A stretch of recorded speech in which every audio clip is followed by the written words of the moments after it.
All right, this thing better work. Can't believe it. I just did 44-minute email share, marked them all as read, and this thing didn't record the audio. Oh my God! Tell you what. Anyways, I think, yeah, at least they all go to the top list. I got this. I can get this again. 1, 2, 3, 4, 5, 6, 7, 8 shares I did too. All right, here we go. Because now I got to hurry because I want to get this done. I've been really, really busy, obviously working towards our move, and I am going to try to get up to the top of the mountain where I filmed that, whatever it was I filmed the timber. I'm going to do that today. This could possibly be the last chance I get to do it for weeks and possibly weeks. And there's something just bugging me to go up there and set up the camera. I'll do some shares from up there and as well set up the camera where I filmed from, and I'll go walk over into the timber in that tree, and I'll stand there and see what we can find. Why am I going to do that? I don't know. But I'll do it. Here we go. This is titled An Interesting Encounter. All right. Hey, Steve. If you read this to your viewers, you can use my first name only if you want to. All right, Eric. Consider done. So I'm from Clearfield, Pennsylvania. This is one of the many stories I have. I'll try to keep it short and to the point. So my friend and I used to go to a local train bridge down from the VFW and hang out at the night. It was a peaceful place to go for a short walk. We went down one night and kept having strange vibes about it, but we still kept walking. We got down the bridge and paused for a moment and then walked halfway out onto the bridge. We were there for about 10 minutes talking and laughing. Then all of a sudden a huge rock flew off the hillside and hit the water so hard it hit the bottom of the river. And I heard it hit the other rocks in the bottom. And for the critics, no, it did not roll off the hill. It was thrown there. There was no other noise till it hit the water. Anyway, we both paused and shined our lights to the other side and didn't see anything. So we just got up and left because I wasn't hanging around. We got off the other side heading back to the truck, and we heard a wood-on-wood knock. And I'm a pretty big guy, but my ass got the hell out of there so fast as I could. Still, to this day, I haven't been back down there at night. I still hunt white-tailed deer down there despite what happened. Thank you for what you do. Eric, thanks for that share. I think I may have shared that before. And if I did, I did. If I didn't, well, there you go. And keep your head in a swivel if you could continue the hunt there. Obviously, these beings, they've let you know they're there. So just prepare yourself in case you have a visual, and try to prepare yourself for that moment, because a lot of people, that absolutely ruins it for them, right? They don't go back in the woods again. Many people it ruins it for. So be safe out there, man. And thanks for emailing in. Hooper Reservation Stories. Hi, Steve. I've been watching your channel for quite some time now. Really appreciate your educating the public on the nature of these creatures. I personally had a large rock thrown at me in the Uwharrie National Forest of North Carolina. Uwharrie National Forest, North Carolina, and heard a huffing and moaning howl outside a cabin near Index, Washington. I also heard an unnerving scream outside a cabin in northern Michigan. My son once went camping on a friend's property in Orange County, Virginia. He and his friends had rocks thrown at them when sitting around the campfire, and later that night, something was pressing on the tent he was in. Eventually had to answer nature's call, went outside the tent in time to see a large figure in the moonlight emerged from the woods and crossed the trail that led to the campsite before disappearing into the woods again. My boy was so unnerved he grabbed his rifle and crawled under his pickup truck, where he spent the night. However, it's a story my brother tells of when he worked as a pharmacist on the Hoopa Indian Reservation in Northern California that you find most interesting. This is in the early 90s, so his memory is a bit sketchy at this point. After gaining the trust of the residents, he started to hear stories about the Uma, as they call these things. One woman said she and her family were camping when a Uma walked through their camp in broad daylight. She saw where the thing left some fur and collected it. My brother asked if he could have some of it, and she gave him some, which he then sent to me. I, in turn, gave it to the BFRO for analysis, and they eventually said it was bear fur. Of course they did. Obviously, I don't know who was fooling who. In any case, sometime after the incident with the Uma walking through their camp, this woman said she saw a line of men all dressed in black, carrying rifles, walking in a line abreast in the same area. She didn't know who they were, but they weren't from the reservation. Another woman said she is terrified of these things, since as a child she was playing catch when she chased the ball into the woods. She came face to face with an Uma who just stood there and stared at her. She ran away, of course. By the way, back when I worked at the Defense Intelligence Agency, a sergeant I knew there said he was hunting in southeast Ohio and had picked out a spot to ambush a deer when he heard footsteps approaching from behind. He turned to look and saw a yellow blob thing in the shape of a man. Then it disappeared. This guy, like me and my colleagues, had a top-secret clearance, which you don't get if you're a known liar, so I believed him. This guy also had an interesting UFO story, but that's for another channel, I guess. As Shakespeare wrote, "There are more things in heaven and earth, Horatio, than are dreamt of in your philosophy." Thank you for your work, Steve, and stay safe. Yes, you can use my name. I never have cared what people think. Thomas Wolke. Either Thomas Wolke or Thomas Wolke. Thomas, absolutely appreciate that share, man. And if you hear more, if you hear anything that you think the people will benefit from, make sure you get it into us, all right? It's very important. Give everybody a voice. Like, everybody's voice is going to be heard. Be safe out there, man. Here's another one. Hi, Steve. I was born and raised in Elizabeth, New Jersey. I'm a city boy. When I was 10, I found a book about Bigfoot by the author John Green, a.k.a. the Sabe Killer. Rotten hell. I digress. My dad, rest in peace, took me to see the movie Sasquatch, The Legend of Bigfoot, where I saw the Patterson video and was hooked. Roll forward at 20 years old, I joined the U.S. Army, Infantry, and ended up stationed in the now-defunct Fort Polka, L.A. During a deep field exercise, while on a guard duty at about 2 a.m., I heard a loud baby crying scream with a roar mix. It was at least a click away, but it made the back of my hair stand up, and I immediately knew what it was, but couldn't believe it. It lasted about 30 seconds and then ceased. A fellow soldier who was born and raised in Louisiana said to me, "Boy, they've been here way before the First Nations. Don't bother them and they won't bother you." Obviously, I didn't sleep that night. I spoke of this to my family, but they just kept using me as the brunt of a joke. I'm so glad you got this YouTube going for the subject. These are not apes, per John the Idiot Green and the other monster hunters on TV, Money Blaster. These things are real, and I at least can throw this little bit of info to those distraught by what they didn't want to experience. You know, your book was bought for me by my wife for Father's Day. I love it. Keep going. If you need a 50-year-old grunt, if you need a 54-year-old grunt at your side carrying our banner, I'm your man.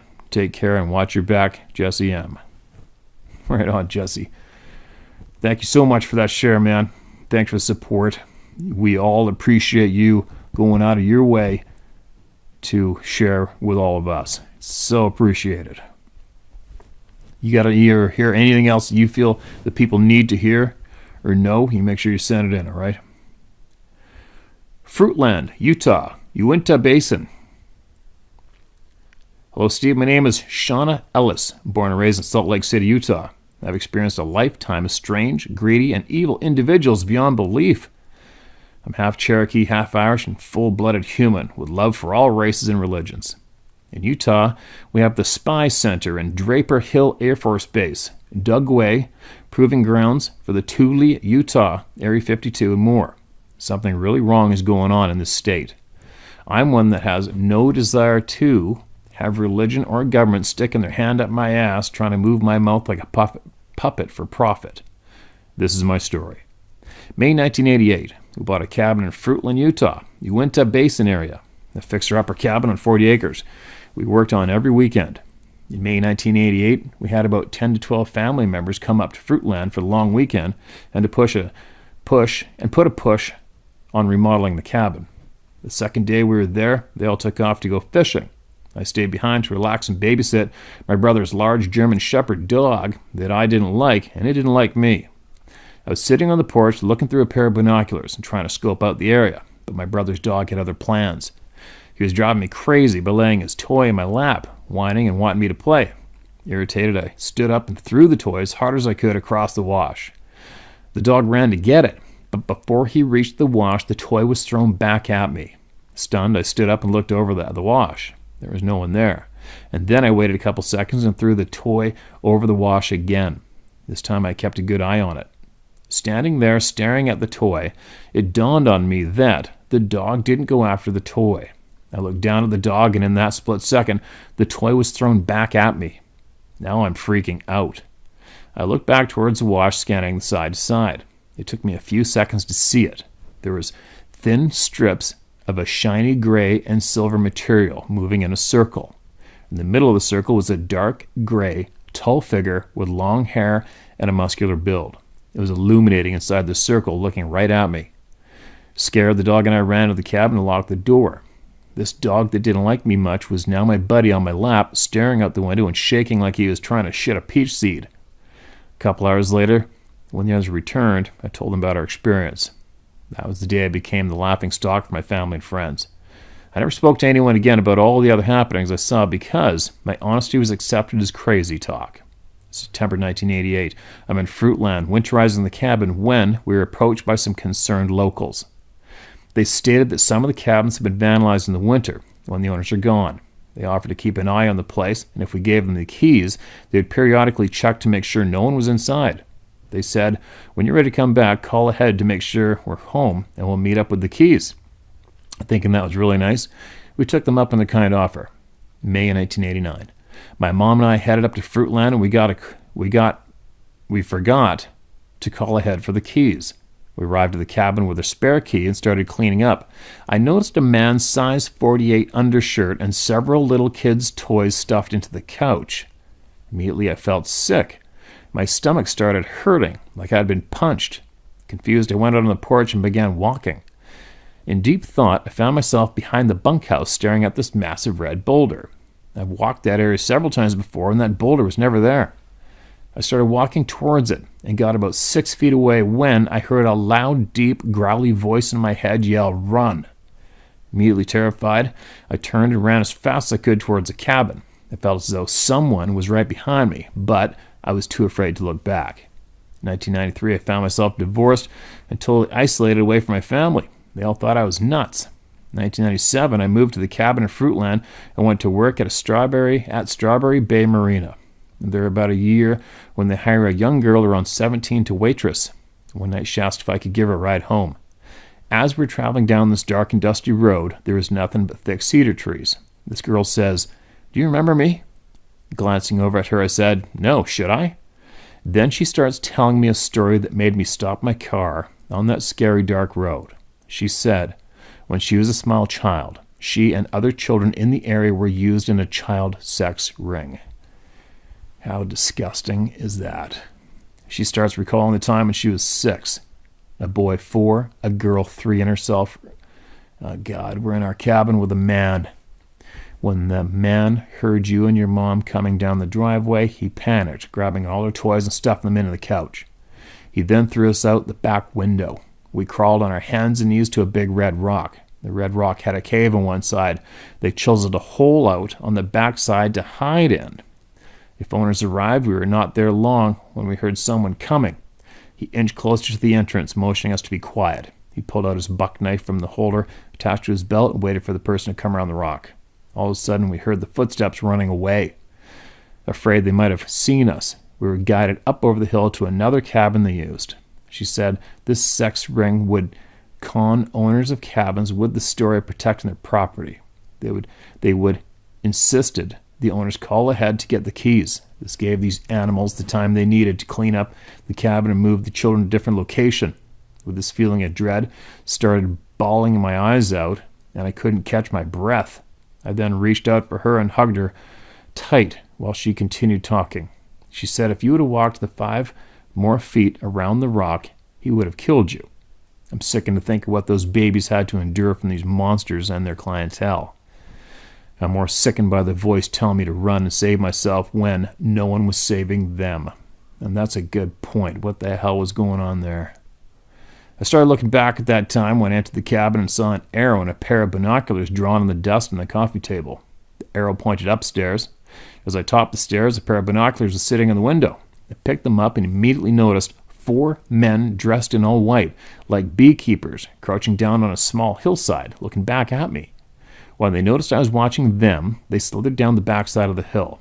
Their strange thing is that that day the toy was thrown back to me twice from the wash. I believe whatever it was tried to warn me of danger there. Whatever it was saved my life and possibly my family's also. 2 of the men shot each other when drunk and poaching elk. They ended up in prison. What 2 men are you talking about? Is what I'm curious of. 2 of the men. That's the confusing part.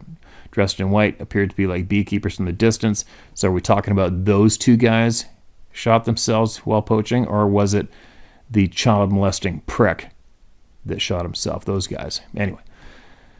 The other monsters, God only knows, and whatever was outside playing catch with me. P.S. My brother didn't bring toys up to the cabin for his dog. For you only, Steve. All right, then we have a little bit of a message for me.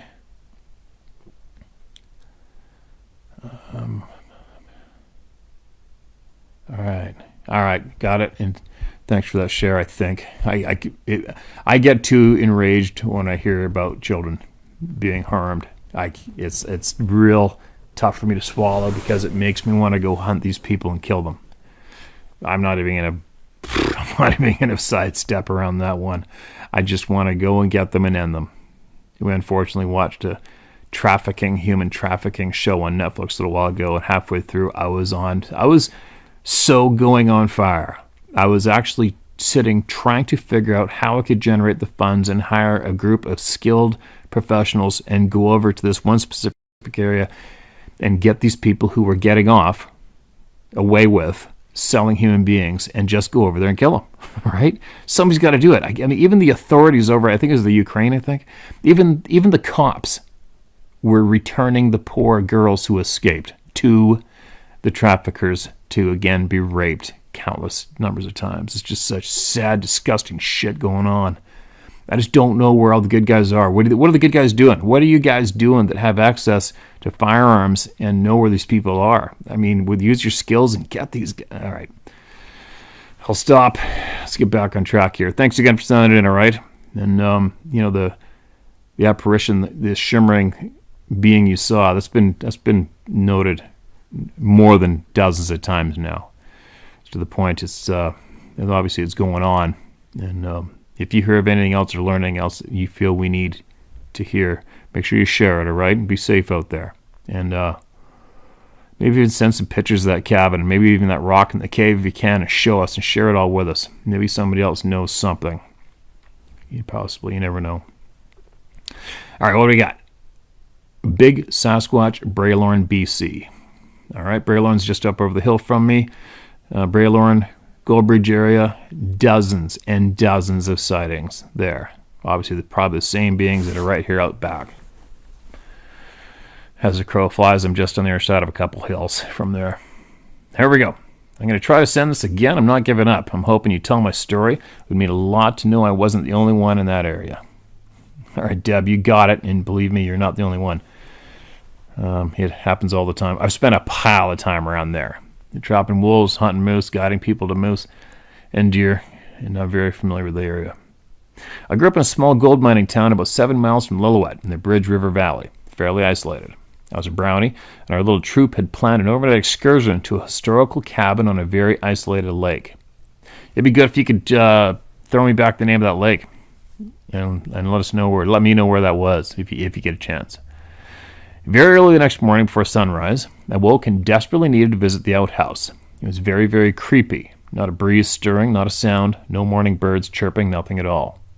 When I'd finished, I was considering the 50-yard dash back to the cabin when the hairs on my neck stood up. Instinctively, I held my breath and felt as if someone was watching me. I was standing at the shore of the lake, and my eyes shot to the opposite bank, not very far away, as I saw a dark mound by the water. I stood froze as the mound stretched and unfolded itself. My mind was clicking so fast trying to acknowledge what I was looking at.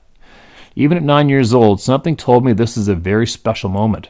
I gasped out loud to catch my breath, and this is when he, I think, turned and looked at me. Very gracefully, he, I think, eyed me for more than a moment and then turned to saunter back into the tree line. With the snap of only one branch, he was gone. I made my way back to the cabin and never told a soul about what I saw. So shook was I. And then the revelation came to mind, and I knew for sure. When I was smaller, I used to have night terrors of some large animal screaming in the night. When I asked my father what it was, he, being a gold miner, said, "No, that's just the air whistling through the hoist." But after hearing the audibles on Bigfoot, I now know exactly what I heard and gave validation to what I saw. Anyways, keep safe in your journeys and keep telling the truth. Deb McNeil. Deb, absolutely appreciate you going out of your way to email me. I'm super glad I found it and shared it. And if you talk to people around there, actually, if you talk to people around anywhere, look them in the eye, square up in the shoulders, not people from the city, on average, you go to places like Lillooet, like you said, Braylorne, Goldbridge, Williams Lake, Pemberton, Whistler, Squamish, you find so many people that have had these experiences. It's ridiculous. It's endless, and you are definitely not alone. What's this one? Minor story. Hey, Steve, I know you're a busy man, and I doubt my story makes the ranks. Dude, they all make the ranks, man. Nothing's better than another one. This is getting the voices heard. That's what we're doing. So let her rip. Here we go. What do you got? I followed for more than a year before saying mine. I've told 2 people, and one gave me his. I felt bad for sharing mine. Hair stood up on end. I've been in the woods all my life. Harvested my first squirrels at 5 years old, my first deer at 8 with my dad. I've hunted about 20 states now. I'm also a 6-year Army vet. I do believe in these creatures. I caught a set of tracks hunting Roosevelt elk in the Skookumchuck area of Washington. Anyhow, my dad ran a VFW my whole life. It's Ohio, not their territory. On Sundays, he would bring me to work. I would spend the day shooting on the 28 acres. I was big into Wilserps, and he supported it. Also big into competitive shooting. Anyhow, one day I took my Remington 54 into the woods. I was about 13 years old, well trusted at that age to go back and hunt. Hoping to bop a few bushy tails, I tucked into my favorite tree base and waited, watched the tree limbs. I noticed how quiet it was. All of a sudden I heard this voice in my head, "Get out of my woods." Not a normal voice. I stood up looking for the source, thinking a neighbor. Then it boomed in my ears. It was way too loud to be human. It was booming, supernatural. I ran to my dad's bar. I was shooken up. I always thought a demon of some sort. It was petrifying. But maybe a being coming through. I have no idea. I'm a really level-headed guy who has never feared walking into the woods in the dark, and I still don't. But I never set foot in those woods again. What's your thoughts? My name is Dan Graben. Feel free to use it. Thank you for what you do. Dan, appreciate it, man. What do I think? I think that I've read a similar experience to you literally hundreds of times now. So there's no denying it's going on. That's one thing for sure. How they managed to do it, I haven't a clue. Why do they do it? I don't know. But I know one thing. If they were an actual predator of human beings, you wouldn't have heard shit. Right? So there's something to be said about them getting in your head and booming that voice into our brains. Because if they wanted to end us, kill us, or eat you, I'm 100% confident you're not going to hear nothing. It's just going to go down, and that is typically how it goes down with any successful predator, right? They don't warn their prey. So, I don't know. Do you go back there? I haven't a clue, man. I don't know. You go with your gut instinct. It's what you do. You go with your gut instinct on where you decide you're going to go hunting and where you're not going to go. And if it ever feels wrong, it is wrong. And get the hell out of there. That's about all I can add into that for now. Thanks for sharing, man. Here's another one. Titled The Goat Sucker. From Urioste. Hello again. From 1996 to 2001, a bizarre series of animal mutilations was reported in several cities in southern Brazil, making a distinct path from the state of Paraná to the state of Sao Paulo. Domestic birds, sheep, goats, cows, dogs, all taken in rural places, usually with very deep claw slashes. Precise circular acid-burnt puncture wounds, missing internal organs and no blood. One puncture in the neck, other in the abdomen or chest. In 1997, in the state of Paraná, the veterinarian medic Maria D. Valente made necropsies on some mutilated carcasses and reported some patterns in the attacks. There was delayed decomposition of the carcass, no bad smell or insects even 3 to 4 days after death. Wow, that's amazing. Even after being buried or left in the water. It was not eaten by carrion birds until some days had passed. That's pretty wild because, obviously I've been around a lot of dead animals, and blowflies blowing their eggs usually starts within minutes with the right weather conditions. So that's pretty crazy. Nothing went in there for days. That's bizarre. There was a predilection for female animals. Fetuses were always missing, and the uterus was also often taken. The places where the attacks had happened always had water near it. The attacker attempted to drag the victims to water. There were 3 clawed-deep wounds, as if the animal was grabbed by the side during the attack. Before a deadly puncture wound was done, often of the same diameter. In birds, it was near the stomach or the heart. Larger mammals had the jugular punctured. The internal organs were apparently removed through a single orifice, sometimes all, other times a single specific one. Around this wound there were burns as if some acid had corroded the hide. The burns appeared as if they had been abnormally healed for 2 to 3 days after the wound. The ears of the sheep were often ripped into a single clean, straight cut, sometimes found in the field. Some sheep survived the attacks with missing ears and wounds. Blood tests showed acute anemia caused by great hemorrhage. They usually died after a few days. No blood was seen on the scene. 3 toed footprints were sometimes found in the scene, unlike any known local animal. A dark, short-haired kangaroo-like creature with a round head, sharp vampire-like fangs, and fiery red eyes was sometimes sighted near places where attacks happened. UFO orbs were also sighted and filmed in some places.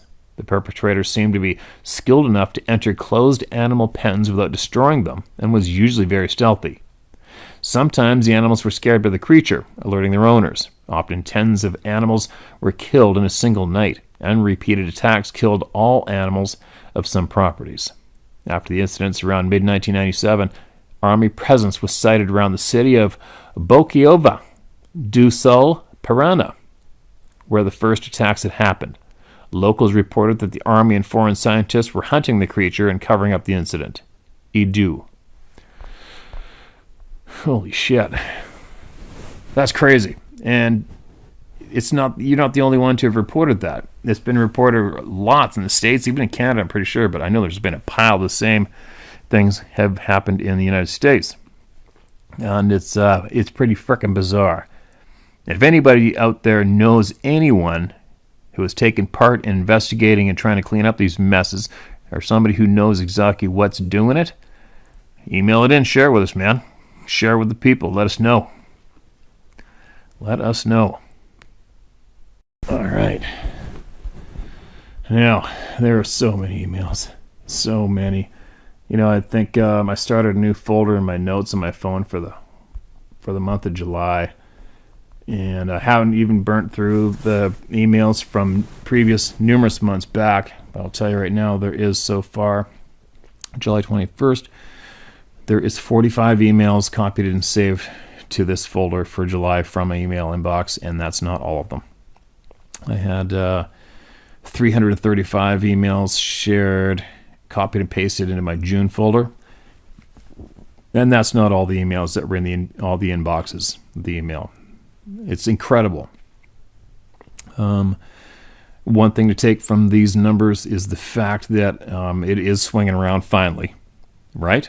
People are starting to talk openly far more than possibly previous history. People are speaking out loud now, becoming brave, realizing they're not alone, and that we all got their backs.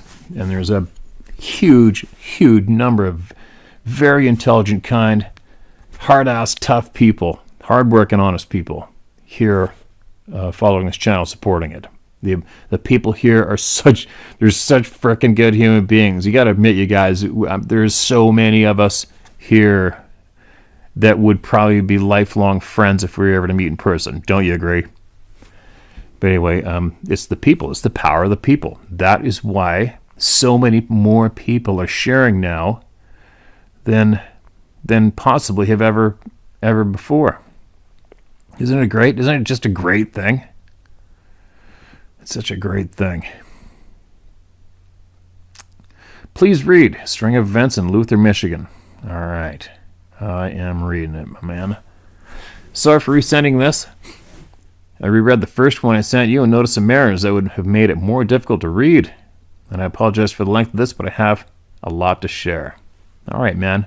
And I got some time to share it for you. Let her rip. I've always been skeptical, and dare I say a bit arrogant when it came to the subject of Bigfoot until November 16th, 2020. I never thought to share these encounters with anyone other than the people that went through them with me, my brother and my cousin, until your video posted December 1st of someone else having an encounter near Luther, Michigan. I am 23 years old, growing up with my mother's side of the family being heavily Native American. Stories of Dogman and Bigfoot were commonplace during family visits when I was a child, but to me that's just what they were, stories. Encounter number 1.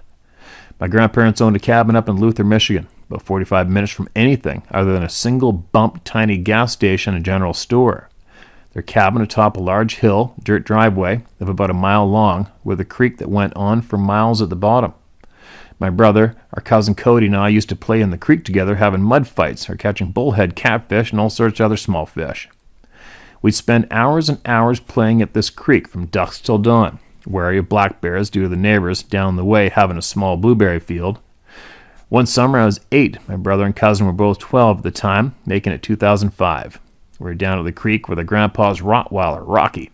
We always felt safe being far from the cabin with Rocky because he was fearless and known for chasing off black bears. It was like any other day. Despite the rotten smell in the air, we'd all been jokingly blamed the rotten smell in each other's hygiene. But after an hour or so of being at the creek, we realized the silence in the woods around us that was normally filled with life. And we soon after realized Rocky wasn't playing with us like he usually would. He was about 20 feet behind us, staring into the distance past us.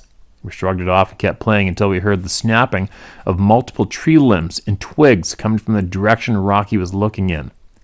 Instantly, we all looked at each other and thought, bear. Then, to our surprise, we looked in the direction of the commotion and saw a half a silhouette of a large dark figure peeking out from behind a tree about 50 yards away from us. Shortly after, we all locked eyes on this large dark figure in the distance. Rocky, our Rottweiler, took off in the opposite direction back towards the cabin. By the time we registered that Rocky ran away, we all instantly became aware that maybe we should be scared and ran too. The 3 of us regrouped in the cabin's front yard, which was about the size of a football field, gasping for air and laughing nervously, thinking that we just escaped a black bear. My brother and I started walking towards Rocky, who was waiting for us at the cabin door. We opened the door to go inside and then realized Cody wasn't with us. He was in the middle of the yard staring into the tree line. My brother and I was confused and called out to Cody. He didn't flinch. He just kept staring into the tree line.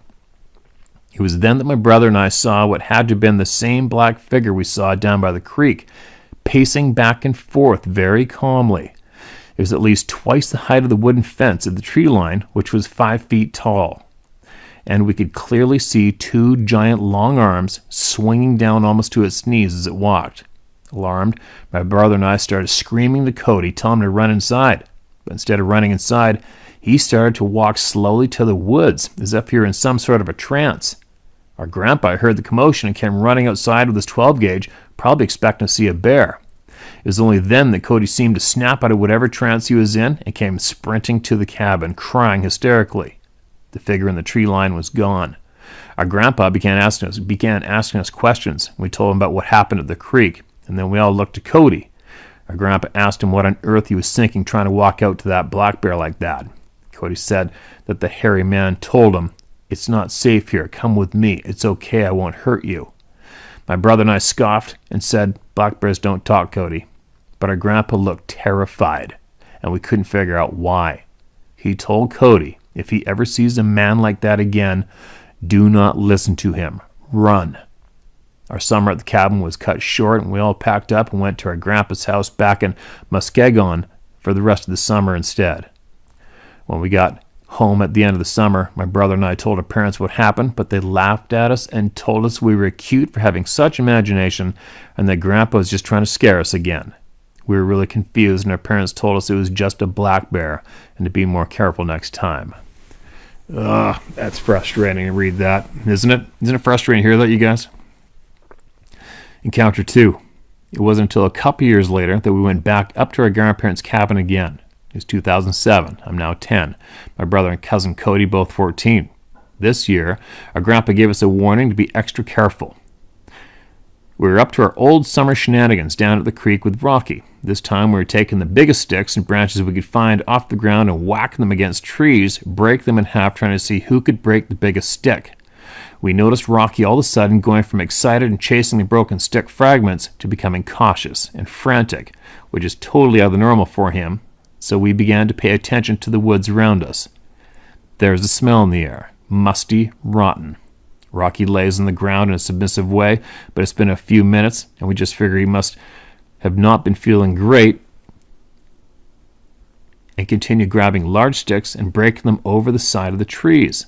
Then out of nowhere we heard a loud ruffling from the distance, followed by a loud snap that echoed through the now dead silent woods around us. Then we heard a loud thud, as if a tree had broken and fallen over. My brother Cody and I felt this undeniable sense of terror, and then took off for the cabin. Rocky ran alongside us and then ahead of us. We could hear very heavy footsteps behind us, one thud for about every 3 or 4 of my steps, it seemed, and I was running, jumping over fallen trees and stumps, etc. Twigs and branches were snapping behind us, and we were looking at each other, feeding off each other's fear. We were all now sobbing and out of breath. We went back to the cabin. Rocky was waiting impatiently at the door, whimpering. We ran inside frantically. Our parents questioned us, and after hearing what happened, said it was probably just a black bear, and they were happy we were smart enough to not try and mess with it this time. Nothing else happened the rest of our summer visit to the cabin this year. That year, unfortunately, our grandfather passed, and summer visits were no more. We never thought anything more of our 2 encounters than just having come close to a very large black bears. My great aunt and uncle bought the cabin and used it as their hunting cabin from there on, and I never went back as a kid. This last year, 2019, I had a son, who is now 1, and figured out how to learn how to hunt, so someday I can at least introduce it to my son, as my dad had done for me so many years ago. I planned on a hunting trip for 2020, open season with my brother. We talked to our great aunt and uncle and got the permission to hunt on the property at the cabin in Luther, Michigan. Encounter 3. November 14, 2020 rolls around. I'm 23, my brother's 27. We meet up at the cabin the day of November 14th and discuss our plans for opening day the following morning.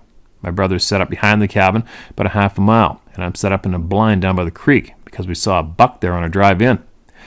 My brother gets a buck on the 15th, and I saw nothing. So on the 16th, he decides to come and sit with me in my blind and hang out. We were whispering, reminiscing about our summer spent here, catching fish, having mud fights, etc. A foul smell filled the air. My brother instantly waves his hand by his nose and blames me, laughing quietly. I shake my head no and said he did it. Then we hear ruffling leaves coming from further down the creek, and we both switch back into hunting mode. Get real quiet and pay as close attention as we can, looking in the direction of the noise. The smell grew stronger and the ruffling got louder, but we were too focused on me getting this buck to really care the smell. Then a dark-haired, humanoid beast of a creature that stood about 9 or 10 feet tall stepped out from behind this tree that had to be about 4 or 5 feet wide, and the creature was just as wide as the tree it had been standing behind. It looked in our direction. I could tell it knew we were in the blind. This I had no doubt of. Instantly my ears began to ring, and the feeling of pure terror came over me. This feeling I had only felt once before in 2007. I shook my brother, who was also frozen in terror, and asked, "What the hell is that? What do we do?" frantically. He said nothing, still staring at the beast that looked our way. My ringing in my ears began to settle, and I could now hear the deep growling breaths of the beast that stood about 50 or so yards out from us. The terror in me grew even more after hearing its breaths. My grip on my rifle grew tighter, and I flicked off the safety. My brother put his hand on my hand to stop me from doing whatever it is I may have been thinking of doing at that time. My brother decided out of nowhere to yell, "We're leaving!" towards the creature. Began slowly unzipping the blind, standing and motioning for me to follow him. He stood up slowly with his hands up in an attempt to show he was not a threat, and I did the same. Once we were both standing outside of the blind, we began slowly backing up towards the cabin, still facing the creature, both of our breaths trembling from fear. Then in an instant, it turned, and with a huge grunt, took off running back from where it came. In that moment, my brother and I turned and began running to the cabin. We both made it back inside this cabin, shocked to the core, breathing heavily with absolutely no words for what we just saw. When we regained our composure, I looked at my brother and said, "Oh my God, that's what we saw when we were kids. That's what tried to take Cody into the woods." We were both distraught and came to the conclusion there was no reason to tell anyone what we saw that day because we knew we'd be told we were wrong, and that Bigfoot is just stories our family told us as kids to scare us. I haven't even thought of stepping foot in the woods again since the incident, even though I haven't filled my deer tags for the season. I don't know when I'll be able to, but I know when the time comes I'll be much more aware of my surroundings. Up until this year, I had written off the 2 encounters we had as children as probably having seen a black bear. But now after putting the pieces together, the smell occurring each time, the silence of the woods around us each time, and then the third time getting a real look at the terrifying creature that had been present now for 3 encounters, there's no way in my mind I can write this off as not having been a Bigfoot. Then the similarities told on your channel cemented in my mind that it had to have been a Bigfoot that we encountered. Thank you for providing a safe place for us to share our stories. Hope everyone is safe during these hard times. Holy shit. There you go. William, I absolutely appreciate the time you took and your bravery, your confidence to send that email and share it with all the people here. Your voice just got heard by hundreds of thousands of people. Crazy.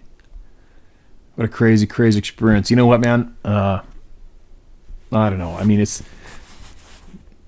I always try to encourage people not to drop their passions for the outdoors after they have the experience of these things.